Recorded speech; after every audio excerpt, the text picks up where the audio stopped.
rekam juga, dan itu menjadi dokumen bagi kami tentang program perdana bagi saya, yaitu untuk menyajikan seminar dengan materi dengan topik argumentasi dasar yang alkitabiah terhadap kontroversi vaksin COVID-19.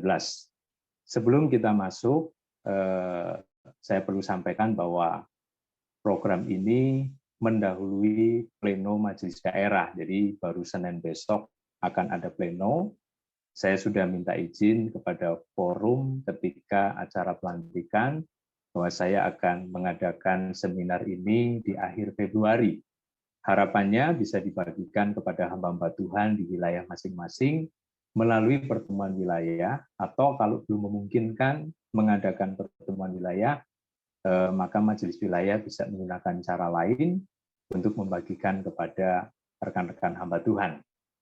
Lalu setelah program ini, maka saya akan menyelesaikan program dari Bapak Pendeta Yohanes Praptowarso, yaitu membuat buku semacam pegangan untuk kehidupan praktis ya hamba-hamba Tuhan dan jemaat yang beliau sudah kerjakan, tetapi karena beliau berpindah menjadi sekretaris daerah, maka saya yang akan menuntaskan.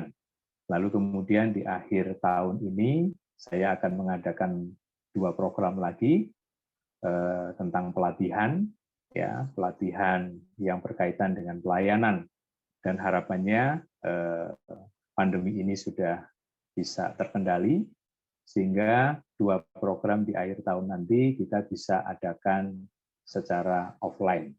Ya baik, kita akan memulai untuk membicarakan topik kita. Saya berikan judul argumentasi dasar yang alkitabiah terhadap kontroversi vaksin COVID-19. Saudara-saudara, rekan hamba Tuhan, tujuan dari pemberian topik ini adalah supaya kita mampu membangun argumentasi berdasarkan Alkitab.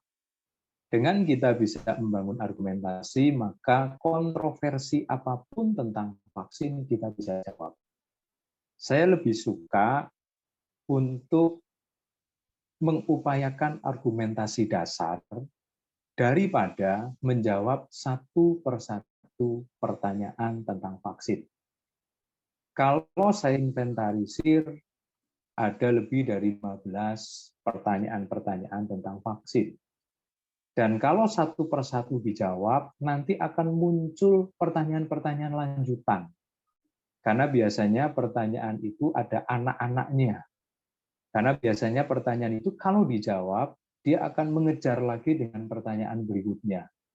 Dan itu bisa membutuhkan waktu yang lama untuk menyelesaikan satu pertanyaan yang berkembang biak. Nah, oleh karena itu, kita harus mampu membangun sebuah argumentasi dasar, argumentasi fondasional, sehingga apapun pertanyaannya kita bisa jawab. Ya, jadi merem saja, kita nggak usah tahu kontroversinya, tapi kalau kita tahu bahan argumentasinya, maka disodori pertanyaan apapun kita bisa jawab. Nah, itulah tujuan saya untuk menyajikan materi ini. Dan tentang vaksin itu di YouTube sudah banyak, ya, di media-media sosial sudah banyak, dan ada banyak pakar-pakar juga yang sudah berbicara tentang vaksin.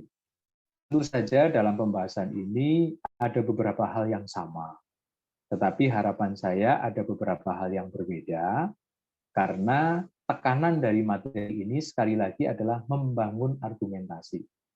Dan ada 7 argumentasi yang saya tampilkan dalam materi ini. Ketika kita sudah pahami dan kita kuasai, maka saya yakin pertanyaan apapun, kontroversi apapun tentang vaksin, kita bisa jawab. Ya, mari kita akan mulai. Kita berpindah ke slide selanjutnya. Ada beberapa kontroversi tentang vaksin COVID-19. Ya, mungkin bisa mundur ke slide sebelumnya. Ya, beberapa kontroversi vaksin COVID-19. Yang pertama, ada dugaan bahkan tuduhan adanya teori konspirasi dalam peristiwa kemunculan COVID-19. Dan kemudian vaksin sebagai penawarnya yang dikaitkan dengan Bill Gates secara personal dan Obamacare secara lembaga, di mana vaksin COVID-19 yang akan diadakan berbentuk atau mengandung microchip yang diterjemahkan sebagai tanda antikris. Kalau kita ikuti video 2015, sepertinya dia sudah memprediksi akan munculnya pandemi. Lalu kemudian setelah itu dia juga sepertinya mengusulkan kepada dunia untuk bersiap-siap untuk mengantisipasi melalui vaksin. Nah, inilah tuduhan yang diarahkan kepada dia ketika corona ini muncul di akhir tahun 2019. Lalu kemudian teori konspirasi juga dikaitkan dengan lembaga yang namanya Obamacare. Isunya Obamacare ini mewajibkan orang untuk diimplan microchip. Dan microchip ini salah satu sarana untuk memasukkan vaksin. Itu isunya seperti itu. Lalu kemudian kontroversi yang kedua adalah ada kehebohan di sebagian orang Kristen tentang barcode yang ada di vaksin COVID-19. Sebagaimana pernyataan dari Bapak Menteri BUMN yang dapat mengontrol keberadaan orang tersebut dan segala aktivitasnya bahkan aset propertinya.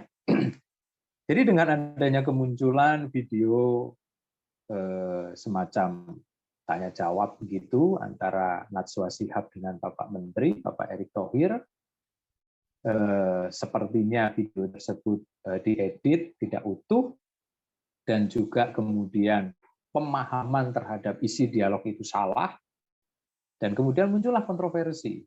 Ya, jangan mau divaksin karena ada barcode-nya.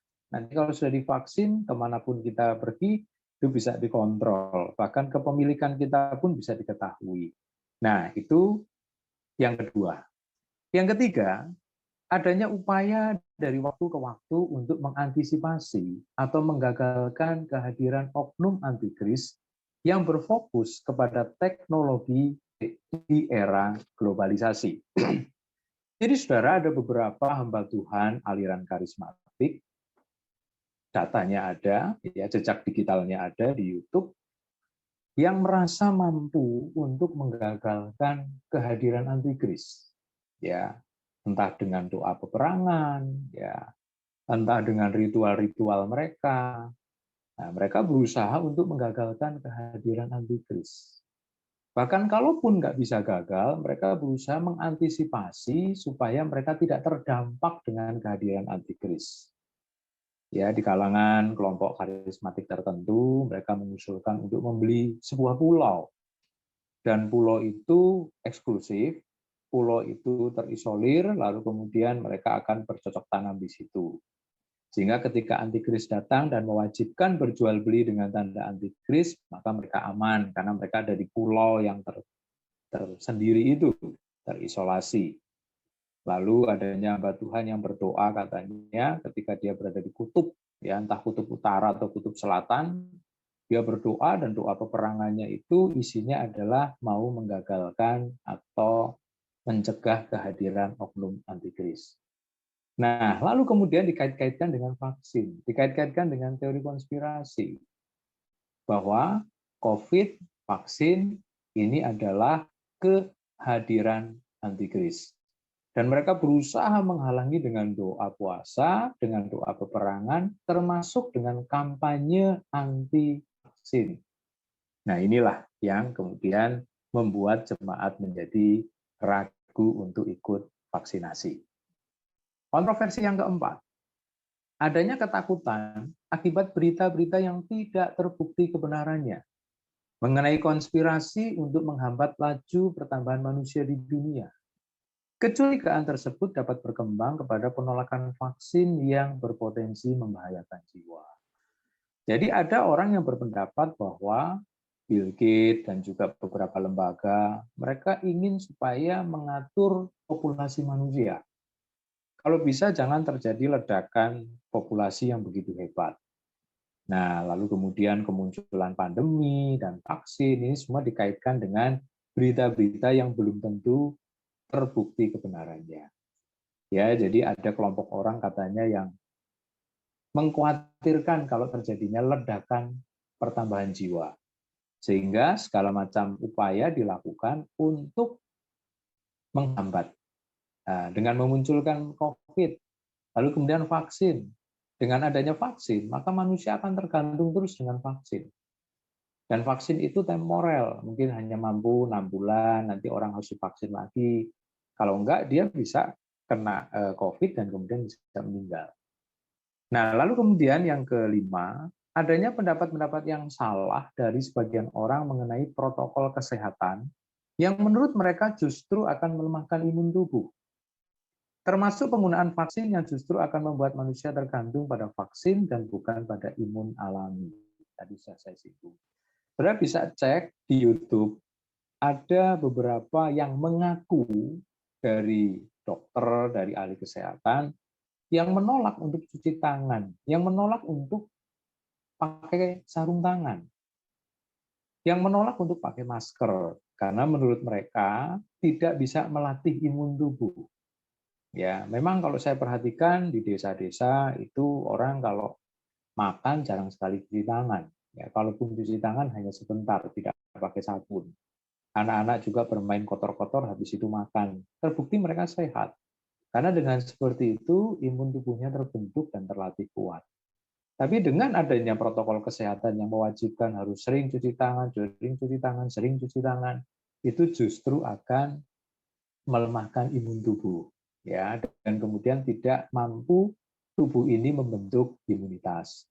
Nah, inilah berita-berita yang kemudian membuat orang-orang nggak mau melakukan protokol kesehatan, bahkan menolak vaksin, karena nanti akan ketergantungan dengan vaksin. Ya baik, kita berpindah ke slide selanjutnya. Berdasarkan beberapa kontroversi di atas, maka dapat diidentifikasi permasalahan utama, yaitu pada kekurangpahaman sebagian orang tentang prinsip kebenaran firman dalam hubungan dengan vaksin dan tanda antikris. Nah, identifikasi masalah yang pertama ini saya dasarkan kepada 3 kontroversi pertama. Kontroversi 1, 2, dan 3. Lalu, ada permasalahan yang kedua, yaitu kekurangpahaman sebagian orang mengenai vaksin secara medis. Nah, permasalahan yang kedua ini saya dasarkan kepada kontroversi poin 4 dan poin yang kelima. Berdasarkan 2 persoalan tersebut, maka dalam seminar ini hanya berupaya untuk menjawab identifikasi permasalahan yang pertama saja, dalam bentuk argumentasi dasar Alkitab, argumentasi dasar berdasarkan Alkitab. Kenapa saya tidak menjawab permasalahan yang kedua? Karena saya bukan ahli medis. Apakah betul vaksin itu akan membuat kita ketergantungan? Apakah betul cuci tangan terus-menerus itu akan membuat imun tubuh kita menjadi lemah, bahkan tidak mampu membentuk imun-imun baru? Itu bukan bidang saya untuk menjawab. Jadi saya mau berfokus kepada kontroversi 1, 2, dan 3. Ya, jadi sebenarnya kalau saya pelajari itu cuma ada 2 permasalahan besar, yaitu adanya orang-orang yang kurang paham tentang kebenaran firman.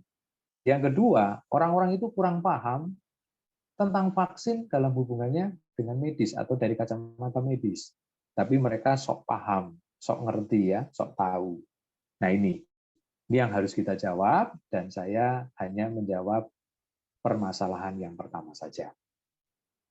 Baik, kita masuk kepada argumentasi yang pertama.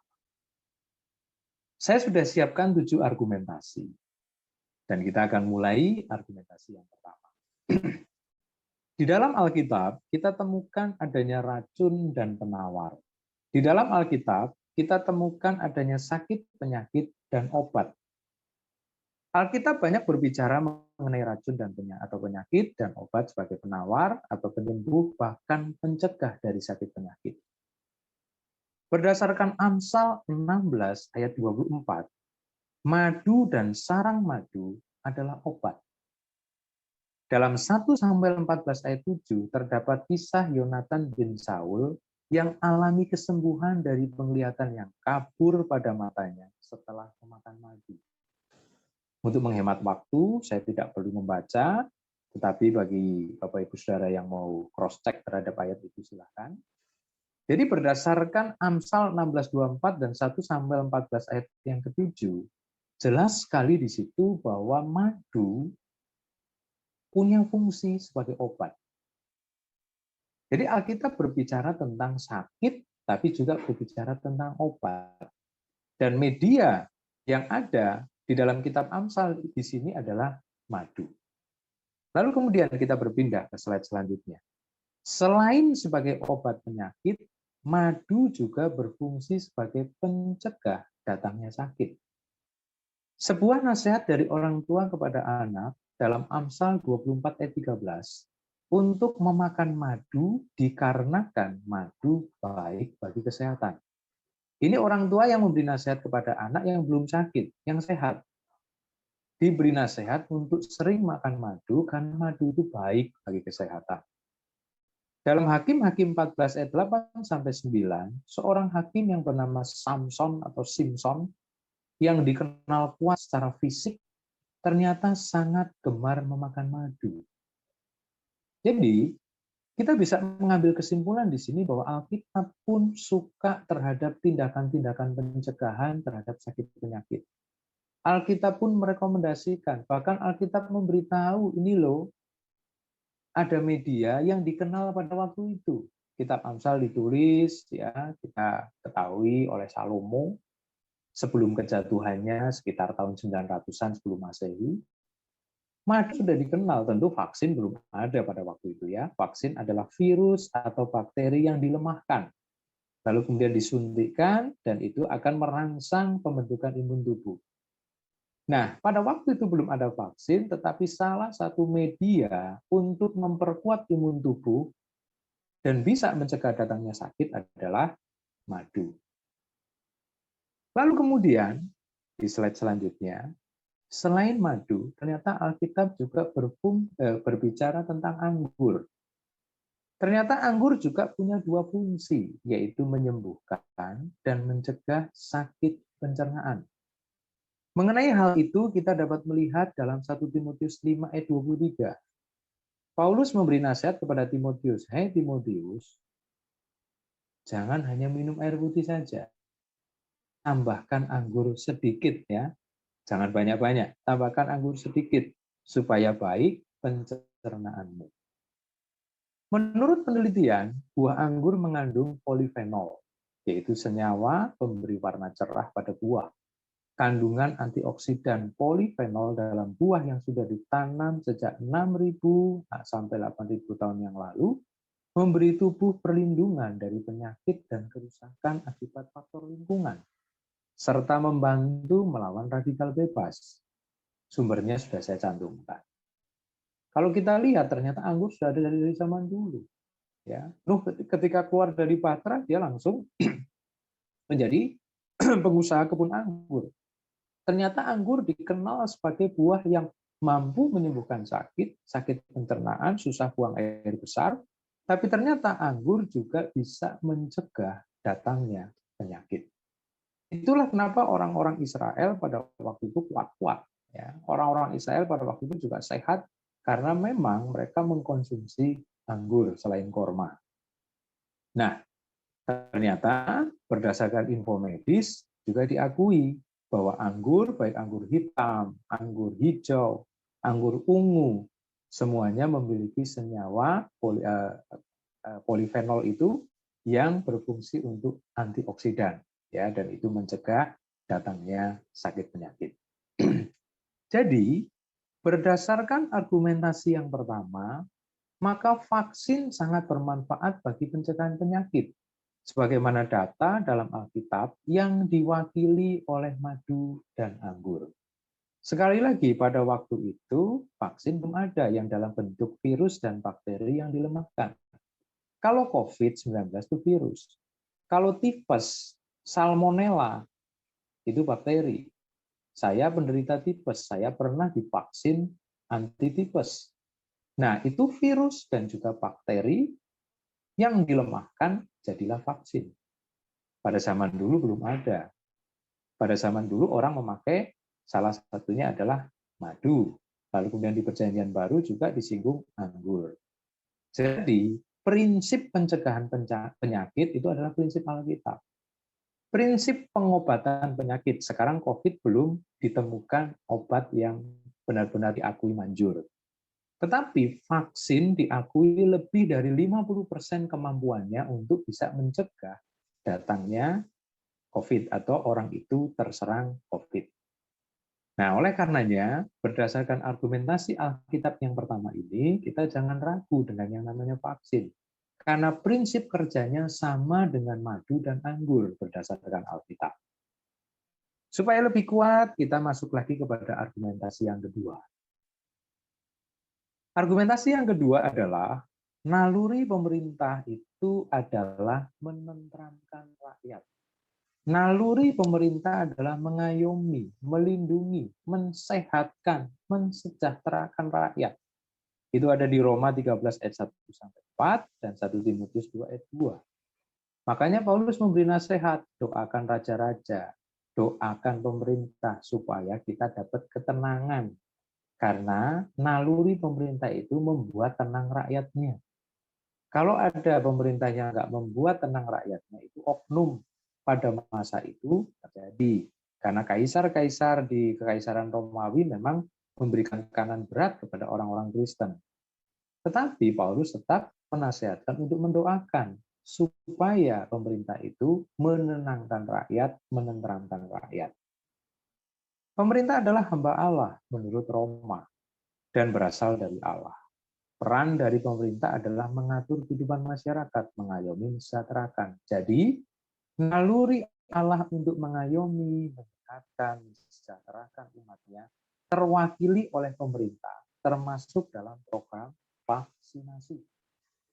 COVID-19 berdampak kepada kesehatan dan perekonomian yang berakibat pada kesejahteraan rakyat yang terganggu.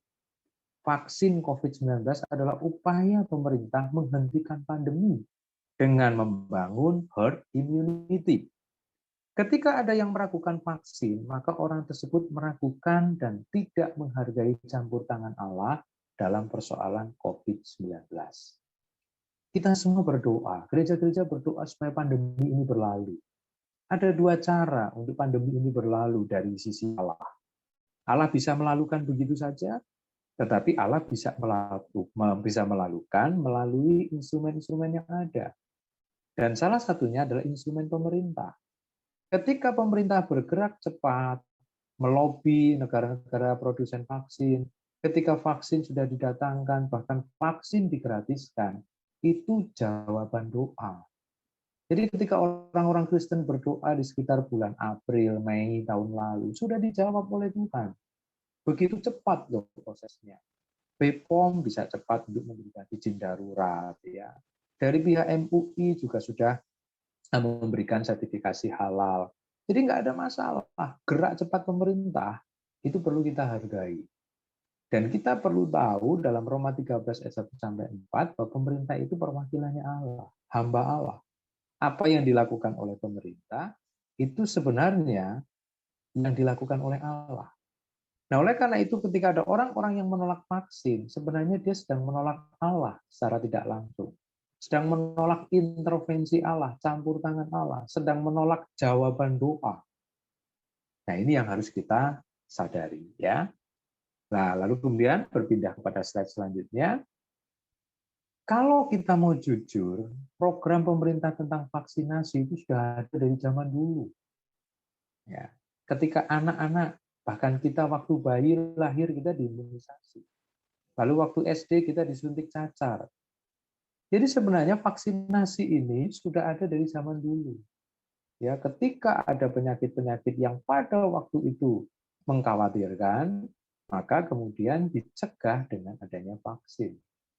Vaksin polio juga ya diharapkan tahun 2035 kalau tidak salah Indonesia bebas dari polio sehingga nanti bayi-bayi sudah tidak perlu divaksin polio lagi. Nah, imunisasi vaksin itu sama. Ya, sama saja. Imunisasi dalam bentuk vaksin. Karena dengan divaksin, maka imun tubuh akan terbentuk. Nah, oleh karena itu ketika ada orang-orang yang menolak vaksin, harusnya ketika dia punya anak, anaknya nggak usah diimunisasi.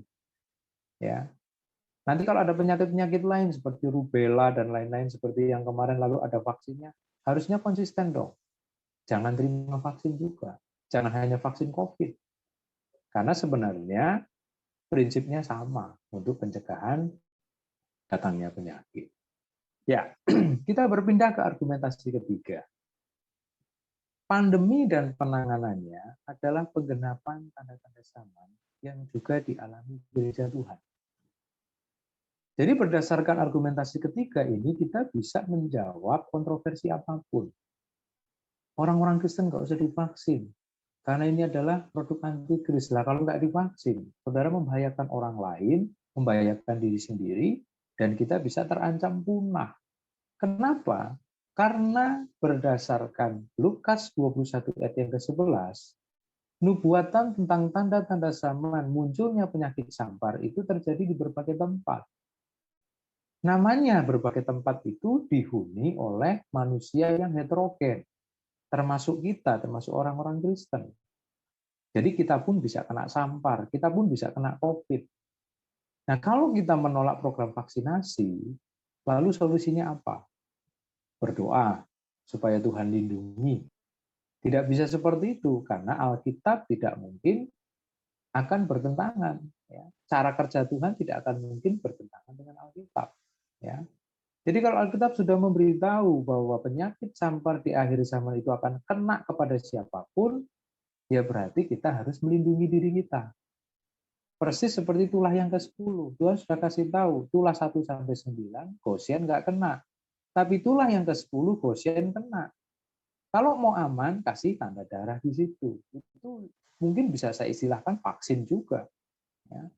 Nah, oleh karena itu, dengan membaca Lukas 21 ayat yang ke-11, kita harus bisa menerima kenyataan bahwa orang Kristen pun bisa kena. Berarti orang Kristen juga harus melindungi diri. Ya, dalam tingkat kerohanian seperti apapun, semuanya bisa kena. Bahkan berdasarkan update data Februari 2021, sumbernya saya cantumkan, ada 4 negara yang mayoritas berpenduduk Kristen dan korban terbanyak COVID. Amerika 28.963 total pasien ya, bukan pasien aktif. Lalu yang meninggal sudah lebih dari 500.000. Kalau India oke lah, tidak banyak orang Kristen di sana. Lalu Brasil ya, Amerika itu lebih dari 70% orang Kristen. Lalu kemudian Brasil, wah yang kena banyak sekali, 10 jutaan. Ya, lalu kemudian yang meninggal 249.000. Rusia sekitar 50-an% ada orang Kristen di sana. Yang kena sekitar 4 jutaan. Ya. Lalu yang meninggal sangat banyak di situ. Ya. Jadi kalau kita bisa lihat di sini, Inggris juga maaf ya saya lanjutkan lagi, Inggris ada 4 juta lebih. Ya, lalu kemudian ada kasus kematian juga. Oh maaf ini hanya kasus yang kena saja yang Inggris. Ada 4 jutaan. Jadi kalau kita bisa melihat di sini Amerika, Brasil, Rusia, Inggris itu semuanya adalah mayoritas orang-orang Kristen. Orang Amerika yang beragama Kristen lebih dari 70%. Kita berpindah ke slide selanjutnya. Brasil itu 90%. Rusia 50%. Inggris lebih dari 50%. Penderita COVID-19 dari keempat negara tersebut pastilah termasuk orang-orang Kristen, orang-orang yang percaya kepada Kristus. Dengan menggunakan logika tersebut, berarti anak-anak Tuhan perlu melindungi diri dengan mengikuti vaksinasi sebagai tindakan bijak dan berhikmat.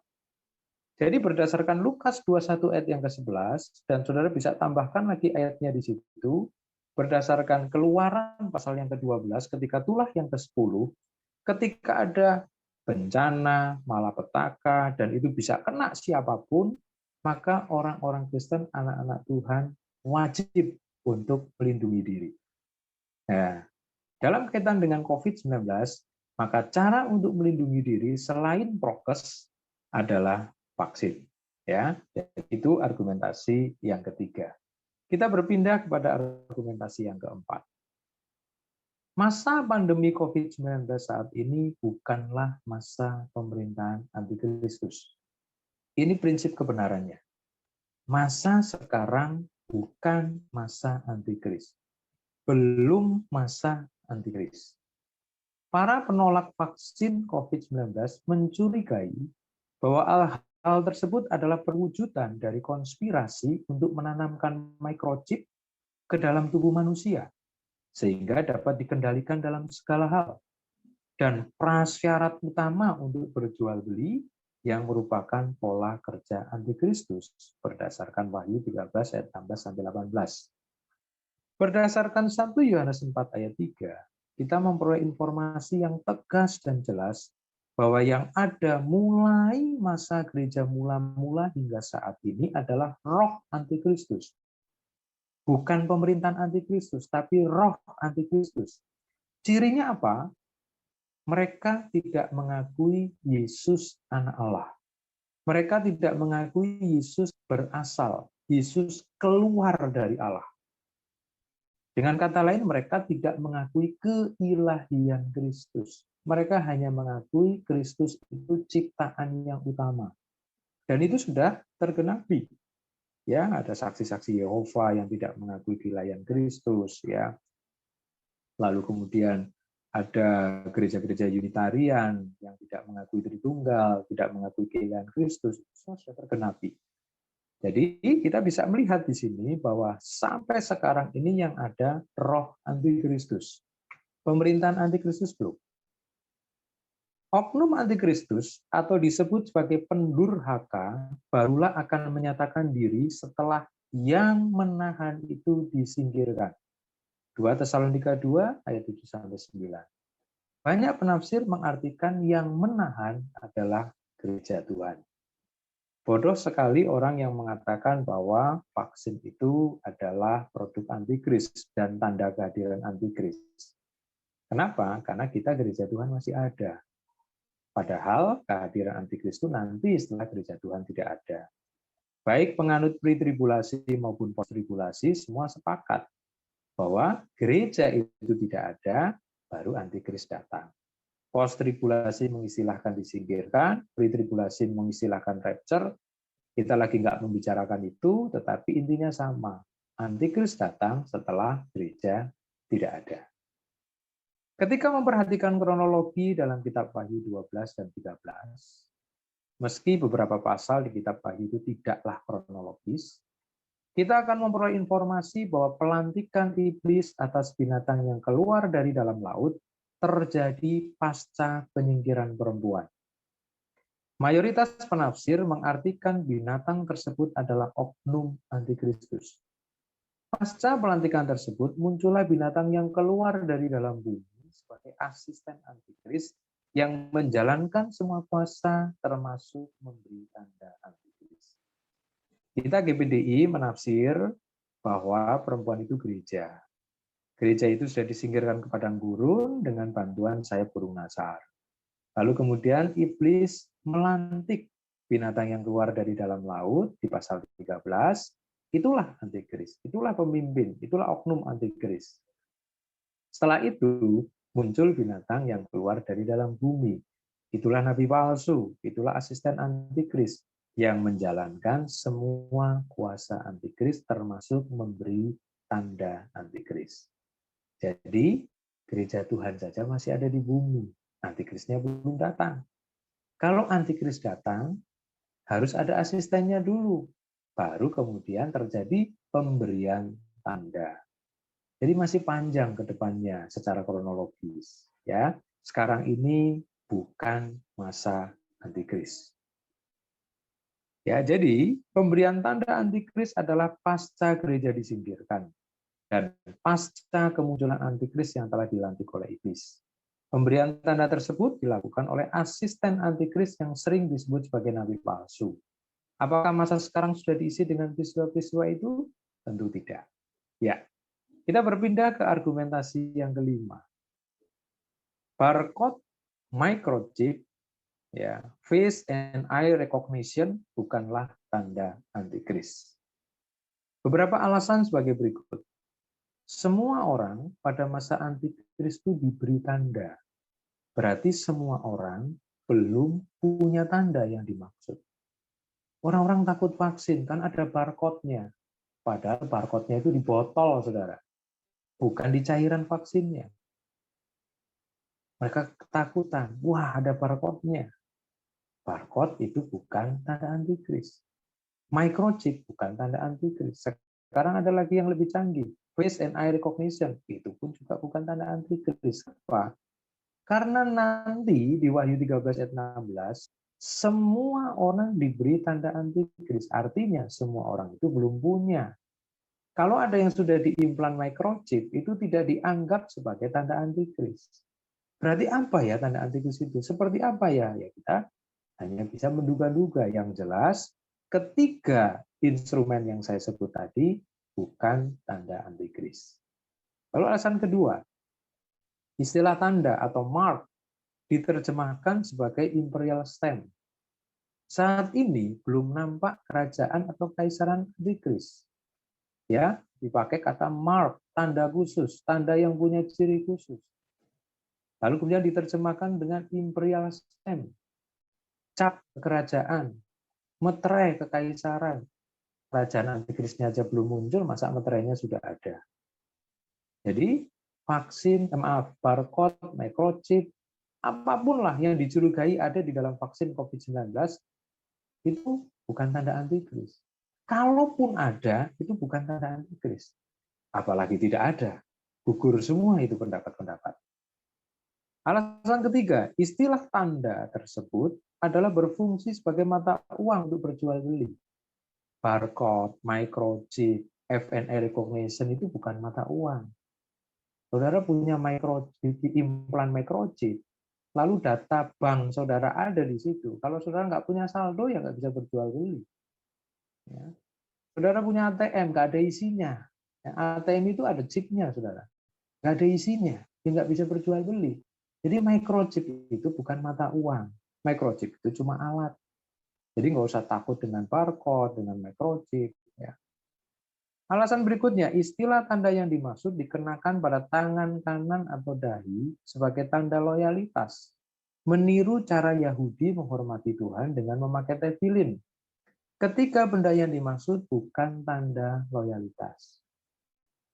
Saudara, vaksin COVID ini bisa disuntik di tangan kanan atau tangan kiri.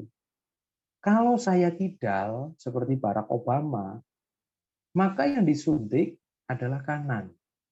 Karena diasumsikan tangan kanan tidak banyak bergerak. Kalau saya tidak kidal, saya seperti pada umumnya kuat di tangan kanan, maka vaksin itu disuntik di tangan kiri. Ya. Jadi itu bisa berpindah-pindah. Kenapa? Karena supaya tidak banyak gerak. Saya belum ketemukan ini vaksin COVID-19 yang disuntik di dahi, saudara. Ada faktanya, mungkin saudara pernah ketemu di YouTube, ada dokter yang atau tenaga kesehatan, Pak, saya suntik aja di dahi ya, pasti ngamuk orangnya, saudara. Nggak ada.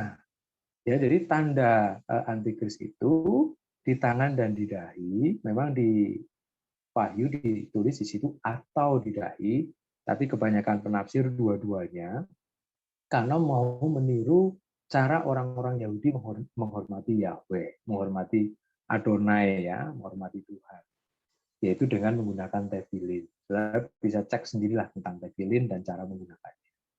Ya, berarti teknologi barcode itu, oh ya maaf, saya lanjutkan dulu. Teknologi barcode adalah untuk benda atau barang agar dapat dibedakan dengan benda lain, serta dapat dipantau ketika benda tersebut dikirim ke tempat lain. Teknologi barcode tidak digunakan di tubuh manusia. Kalau saudara mengikuti dialog antara Najwa Shihab dengan Pak Erick Thohir, itu sepertinya nyambung, padahal enggak. Ya, Raffi Ahmad setelah disuntik, ya nanti dia bisa tahu dia ada di mana, ya mobilnya apa, kalau terjadi kendala. itu sebenarnya bukan konteks pembicaraan Raffi Ahmad, tapi pembicaraan kalau vaksin ini dikirim ke daerah-daerah sulit, karena Indonesia ini luas, maka dengan adanya barcode bisa tahu vaksin ini posisinya ada di mana. Mau dikirim ke Kalimantan Selatan misalnya, mau dikirim ke Kalimantan Timur. Ini vaksin posisinya lagi sampai di kota mana. Ada kendala nggak? Mobil yang dipakai untuk ngangkut apa? Vaksin-vaksin itu dimasukkan ke cold chain, ya, dingin, lalu kemudian dibawa supaya bisa tahu, maka ada barcode. Persis kalau saudara ngirim paket di kantor pos, JNE, JNT, maka ada barcode-nya supaya bisa dilacak. Kok telat ini pengirimannya, ada kendala apa, itu semua bisa dicek. Bukan cairan vaksinnya yang ada barcode-nya. Nah, inilah kepintaran-kepintaran orang mengedit video yang kemudian seakan-akan itu nyambung. Ya, teknologi microchip itu sudah usang dan telah ditinggalkan. Proses implan itu berisiko, sakit dan mahal. Bisa kena kanker, saudara. Lalu kemudian berisiko data diri bisa dicuri kalau cuma pakai microchip implan. Sebagai penggantinya adalah face and eye recognition. Ya, pengenal wajah. Di Pantai Indah Kapuk sana ada mall. Nah, di sana saudara cukup tunjukin wajah saja sudah bisa ada akses di situ. Tapi ternyata face and eye recognition juga punya kelemahan.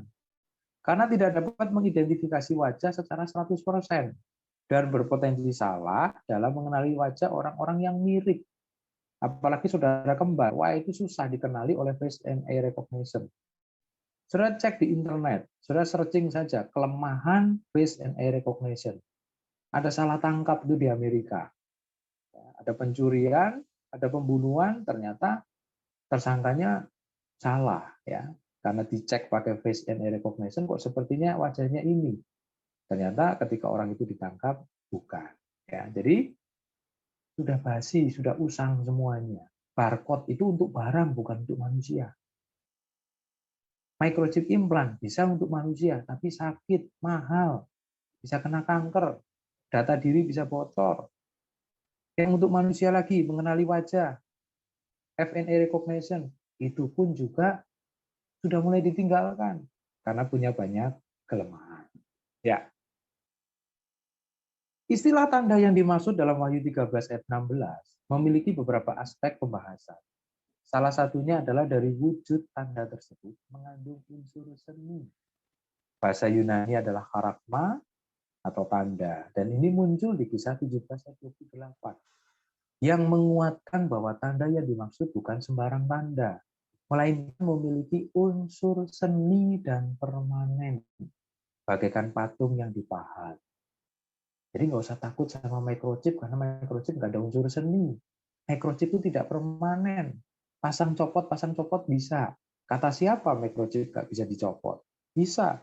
Tapi tanda antikris nantinya permanen. Karena memakai kata karakma yang dikaitkan dengan Kisah 17 ayat 28. Dan itu seperti patung yang dipahat dan ada unsur seni. Orang yang dipasang microchip nggak ada unsur seni sama sekali. Ya. Nah, ini sekedar pendapat saja, sekedar pendapat saya, saudara. Ketika dikaitkan dengan teknologi identifikasi personal berbasis DNA, nah ini yang nggak mungkin salah kalau didasarkan DNA. Kalau didasarkan pengenalan wajah, itu masih bisa salah. Tapi kalau sudah berbasis DNA, itu clear. Kemarin ada korban pesawat jatuh, supaya tahu ini anggota keluarga yang mana. Itu diambil DNA-nya. Maka kemungkinan besar tanda yang dimaksud adalah tato. Ya, jadi Wahyu 13 ayat 13 ini pendapat saya, saudara nggak setuju juga nggak apa-apa. Karena tato itu ada unsur seni. Dan tato itu ketika dilakukan secara mendalam itu bisa keluar darah. Dan itulah kemudian menjadi bahan baku untuk teknologi berbasis DNA. Nah, saya sendiri nggak terlalu khawatir dengan teknologi-teknologi yang tidak berbasis DNA. Tapi kalau yang berbasis DNA nanti muncul, nah kemungkinan antikrisnya sudah semakin dekat. Tapi sekali lagi ini cuma pendapat saya saja. Vaksin COVID-19 tidaklah mengandung microchip. karena akan nampak dan tidak dapat masuk ke dalam tubuh hanya dengan alat suntik. Microchip yang sebesar bulir padi itu butuh implan, saudara. Butuh kayak operasi kecil untuk memasukkan. Mungkin dengan cara yang canggih sekarang, tetapi bukan dengan jarum suntik. Nggak mungkin masuk. Ya, jadi microchip tidak mungkin ada di cairan vaksin. Jangan takut dengan barcode, microchip, dan FNA recognition. Kalau saudara masuk ke mall, masuk kemanapun, lalu ada pengenalan wajah, ya, ke bandara, dan lain-lain, saudara harus store wajah di situ, nggak apa-apa, nggak usah takut. Kok kemudian yang dikasih laser merah itu di dahi, nggak apa-apa. Oh, ini tanda antikris karena di dahi. Oh, jangan. Terlalu jauh kalau kita bicara itu dan terlalu bodoh. Ya. Argumentasi keenam. Dua lagi ya. Pemberian tanda antikris itu secara terang-terangan dan bersifat memaksa. Ini prinsip yang keenam yang harus kita pegang. Nampak jelas dalam Wahyu 13 ayat 16-18 bahwa pemberian tanda oleh asisten antikris tersebut dilakukan secara terang-terangan dan memaksa. Bahkan terdapat hukuman mati bagi siapapun yang menolak pemberian tanda antikris tersebut. Dengan demikian, isu mengenai microchip yang terdapat dalam vaksin COVID-19 sebagai upaya terselubung yang dilakukan oleh kelompok Illuminati dan antikris tidak layak untuk dipercayai baik secara ilmiah maupun teologi. Ya, jadi isu ini dihembuskan oleh kelompok Illuminati. Lalu kemudian isu ini juga dihembuskan kepada orang-orang yang takut kepada oknum antikris. Wah, ini upaya terselubung ini, ya, untuk memasukkan microchip. Nah, saudara, prinsipnya tanda antikris itu diberikan secara paksa. Kalau nggak mau, akan dihukum mati. Nah, vaksin tidak ada itu pemaksaan. Microchip pun juga tidak ada itu pemaksaan. Karena tujuannya ada microchip di vaksin. Di dalam vaksin itu ada microchipnya. Penggunaan perangkat microchip itu tidak boleh dipaksakan. Hal tersebut dijamin oleh undang-undang, sebagaimana contoh undang-undang yang berlaku di Amerika dan Uni Eropa. Sebagai berikut. Dikutip dari cekfaktatempo.co, klaim bahwa Amerika menanamkan chip 666 ke tubuh warganya di tengah pandemi adalah klaim yang keliru. Dalam Affordable Care Act, perlindungan pasien dan perawatan terjangkau yang diluncurkan di era Presiden Barack Obama tidak terdapat kewajiban implan chip bagi warga Amerika. California mengeluarkan RUU Senat 362 pada tahun 2007 yang membuat tindakan memaksa seseorang untuk implantasi microchip pada tubuhnya adalah tindakan ilegal. Tahun 2008 Oklahoma mengeluarkan 63, ya saya kurang paham ini, yang melarang implantasi microchip paksa pada manusia. Senat Georgia juga demikian. Saya langsung saja ke Uni Eropa. Eropa mengeluarkan peraturan European Convention of Human Rights untuk melindungi hak dan kebebasan seseorang dan keluarganya. Peraturan ini mengarahkan pengusaha untuk memberitahu karyawan mengenai tindakan-tindakan tertentu yang akan dipantau dan tindakan perusahaan tersebut harus sesuai persyaratan yang sudah diatur dalam regulasi tersebut. Jadi untuk masang microchip saja harus izin keluarga. Perusahaan-perusahaan yang memasang microchip kepada karyawannya itu harus izin keluarga dulu. Nah, beda jauh dengan tanda antikris. Vaksin ini masih sifatnya himbauan. Ada desakan kalau nolak vaksin akan didenda. Ada desakan kalau nolak vaksin akan dihukum. Tetapi saya yakin pemerintah juga tidak akan cepat-cepat untuk melakukan hal itu. Karena dari Komisi Hak Asasi Manusia juga pasti akan berkeberatan karena ini berkait dengan hak asasi manusia. Ya, jadi beda jauh. Vaksin COVID dengan tanda antivirus itu beda jauh. Ya, argumentasi terakhir, argumentasi ketujuh.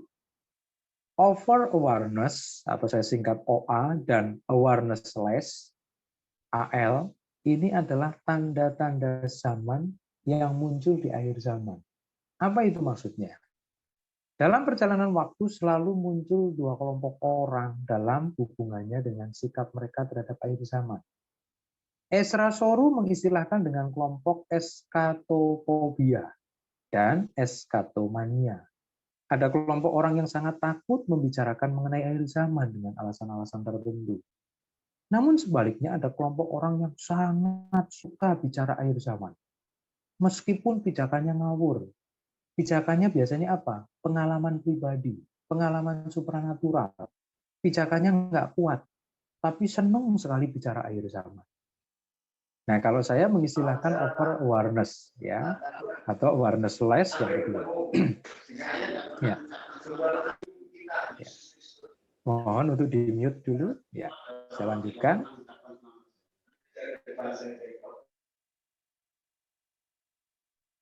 Ya, saya lanjutkan.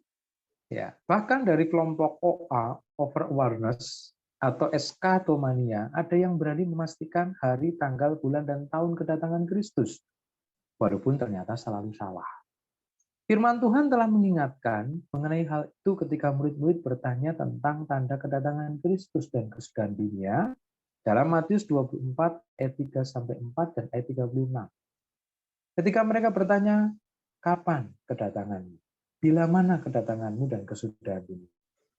Hati-hati, jawab Yesus, karena akan ada banyak penyesat-penyesat. Ada orang-orang yang eskatomania, ada orang-orang yang over awareness, terlalu sadar dengan akhir zaman, kelebihan kesadaran terhadap akhir zaman. Lalu sedikit-sedikit Yesus mau datang, Yesus datang tanggal sekian, sedikit-sedikit antikris muncul, sedikit-sedikit ini tanda antikris. Jadi selalu seperti itu terus. Nah, ternyata Alkitab sudah memberitahu bahwa di akhir zaman akan muncul jenis manusia yang seperti itu. Bahkan Tuhan Yesus berkata, ada orang yang berkata, itu Mesias ada di sini. Mesias ada di sini. Dia ada di sini. Nah, Yesus berkata, itu semuanya palsu. Jangan sampai kamu disesatkan. Konteks pada waktu itu, orang-orang Yahudi sangat merindukan kehadiran Mesias karena mereka menjadi piala bergilir. Mereka ditawan oleh Babel, lalu berpindah ke Media Persia, berpindah ke Yunani, dan berpindah ke Romawi. Jadi mereka sangat rindu Mesias. Ditambah lagi 400 tahun Tuhan tidak berfirman, Tuhan tidak mengirimkan nabi. Jadi mereka sangat rindu kehadiran nabi, sangat rindu kehadiran Mesias. Jadi orang-orang pada waktu itu memang butuh banget Mesias. Ya, padahal kehadiran Mesias yang dimaksud dalam iman kita, kedatangan Yesus yang kedua, ya nanti itu kiamat. Nah, ternyata di akhir zaman ada orang-orang model seperti itu. Nah, ini sebuah prinsip, saudara. Prinsip kebenaran firman, bahwa di akhir zaman ada orang-orang yang eskatomania atau over awareness. Jangan sampai kita yang menggenapi nubuatan ini. Jangan sampai kita ada di kelompok ini. Tetapi sebaliknya, jangan juga kita awareness-less. Jangan juga kita takut bicara akhir zaman. Jangan juga kita nggak mau memperhatikan tanda-tanda zaman. Karena salah satu cara, bahkan satu-satunya cara untuk tahu kapan kedatangan Yesus adalah dengan memperhatikan tanda-tanda kedatangan zaman. Tetapi kalau kita ada pada posisi over awareness, kita akan sering ditertawakan. Ya, kita akan sering salah. Kita akan malu sendiri. Apalagi yang berani berkata bahwa antikris sudah datang, tapi saya cegah dengan doa puasa. Wah. Apalagi yang berkata bahwa Yesus akan datang tanggal sekian, bulan sekian, tahun sekian, itu pasti akan malu. Karena ayat 36 dari Matius 24 mengatakan, tidak ada seorang pun yang tahu. Anak dalam kapasitas kemanusiaan juga tidak tahu. Hanya Bapa di sorga yang tahu. Slide paling terakhir. Berdasarkan fakta lapangan, kelompok OA atau eskatomania tersebut selalu berpijak kepada pengalaman spiritual yang belum tentu benar. Juga berpijak kepada penafsiran Alkitab yang salah, termasuk mengkaitkan vaksin COVID-19 dengan antikris. Pernah dapat video ya, ada perempuan katanya lagi doa, lalu Tuhan berbicara, jangan mau divaksin karena itu ada gen antikris. Ada lagi katanya dapat penglihatan ini dan itu. Nah, eskatomania kebanyakan didasarkan kepada pengalaman spiritual yang belum tentu benar. Kualitas berteologi seseorang tergantung kepada banyak hal. Salah satunya kepada narasumber siapa yang layak kita dengar dan jadikan referensi. Kalau kita berpegang kepada beberapa oknum aliran karismatik yang suka mendasarkan kepada pengalaman dan tingkat pendidikan teologianya jauh dari memadai, maka kita berpotensi akan alami kerugian yang besar. Harapan kita, hamba Tuhan, GPDI bisa meyakinkan jemaat, kalau sampai jemaat berpetualang ke YouTube, ke medsos, mereka harus perhatikan kualitas narasumbernya. Jangan hanya karena hamba Tuhan terkenal, punya banyak jemaat, lalu kemudian apapun yang disampaikan itu dipercayai. Nah, oleh karena itu kita hamba Tuhan juga harus mendisiplinkan diri untuk suka kepada narasumber-narasumber yang berkualitas, ya, yang bisa dipertanggungjawabkan. Dan itu kemudian pasti akan diteladani oleh jemaat. Dan tentu narasumber di atas segala narasumber adalah Alkitab. Baik, itu yang bisa saya sampaikan. Kita break dulu 5 menit. 11.03 kita akan bergabung lagi. 5 menit kita bisa break terlebih dahulu. Terima kasih. Minum kopi. Ya, silakan.